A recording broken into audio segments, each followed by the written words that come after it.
Sir, what's the difference between ESL and other subjects? Okay, Bilal, it's very difficult to be an English language instructor. It's not easy being an ESL instructor because you have multiple things to do.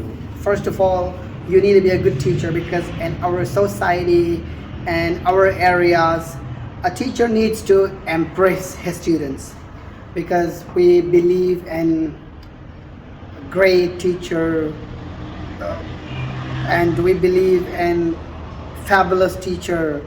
We say he's a great teacher, he's a good teacher, he's that, he's that. So an English language instructor needs to impress his students. So this is one of the biggest tasks and I don't like it. I just reluctantly do this. In the first 2-3 classes, you have to tell your student that you are a very good teacher. Secondly, there is another task which is very difficult. You have to make your students speak.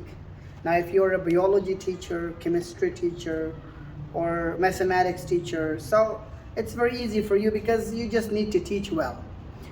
And you just need to prepare your students for the examination hall. But being an English language instructor is such a tough thing that you have to teach well. As I mentioned earlier, that you have to impress your students also because in our society there is a problem. Cult following is here and people get impressed with other people.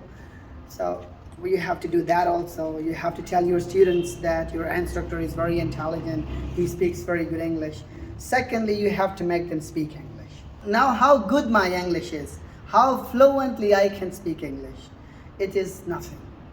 My students speaking will tell you what kind of teacher I am. My students' communication will let you know what kind of teacher I am.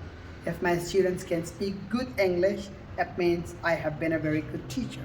But if my students can't speak good English, so then my English is of no worth because I run an academy. I don't have to speak English. I need to make more good English speakers. That's what makes English very difficult. People come to my academy, I take an oath from them. I tell them that if you can't speak English, if you can't practice English, so you shouldn't join ESL classes. They promise and they forget the promise. So being an English language instructor, you have to do multiple things. You have to improve the skills of the students, not the knowledge. Because I mentioned that being a mathematics teacher, being a biology teacher, it's very easy for you. You teach well, your student is well prepared, he can get good grades. English language skill will stay for you for the whole life. So when it is a life skill, so English language teacher has to be very unique. Now you don't know what was there in your 9th class English. You don't know the fantastic shoemaker. There is a poem in the 10th class, they have cut down the pines. So if I ask my students, so 70% of them would have forgot. But if you are an ESL student and you want to learn English, so English language has to stay with you for the rest of the life. So if you're learning a life skill, so your teacher needs to be unique. He needs to be very practical. He does not need to be intelligent only. He needs to be friendly also. He needs to compel you. He needs to make you speak English. He has to improve your skills, your communication skills. And when students come to your academy and they spend a couple of months with you, they just start counting their months. I spent 1 month, 2 months.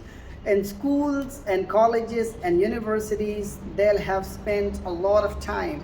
They'll have spent 14 years and they'll have studied English for 14 years because English is taught from nursery to BS level. They haven't learned anything, but once they start coming to the English Language Academy, people start asking them questions, people start pressurizing them, and people start expecting them to be very good speakers of English. So they don't count the time that they have spent in the university and they have studied English there. They just start counting the days. I spent 1 month, I spent two months, I spent 3 months. I'm not improving.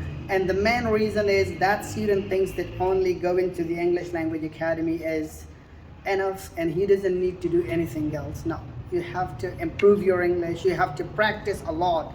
In 1 hour, in 2 hours class, we can just give you directions. You have to follow them yourselves. You have to practice yourself, because you have to pass tests, you have to take an interview, not me. So therefore, still the blame comes on us, still the liability falls on us. So therefore, being an English language instructor is very difficult. It's very unique also. Thanks.